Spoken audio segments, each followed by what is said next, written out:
When he arrives in Appomattox, what happens is he sees that several cavalry divisions are blocking his path. A couple of small skirmishes, battles, if you will, they're called, are fought, and Lee finds his way blocked. So what does he do?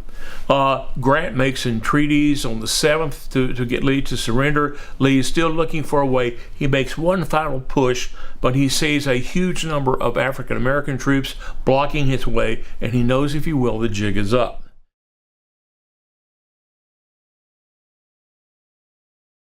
The McLean House is chosen because it's closest to the courthouse. It's really just right across the street, catty-corner from it. And Wilmer McLean, who owned the house, interestingly enough, Wilmer McLean owned a house that was at the first major battle of the Civil War, the Battle of First Manassas. And all that battle raged around him. He and his family escaped harm. So he moves away from the fighting in North and Central Virginia as much as possible, and he thinks he's getting away from the war.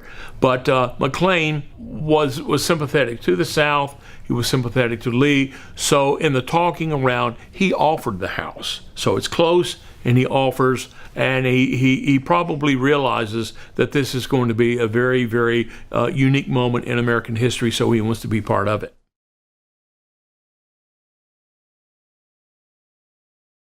The looting of the house begins immediately. Most famously or infamously, if you will, Custer, George Custer, picks up the desk that was used at the signing of the surrender document, and he takes it with him.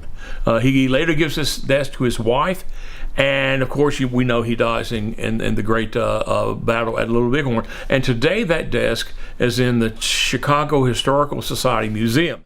After the summer of 1865, Wilmer McLean kept the house, but later, as the country was coming close to the bicentennial, there was a centennial exhibition that was going to be held, I think, in, again, Chicago. And so someone, in the name escapes me, bought the house from McLean, and the idea was to disassemble the house and then reassemble it in Chicago. Well, for reasons that I'm not able to recall, that never took place.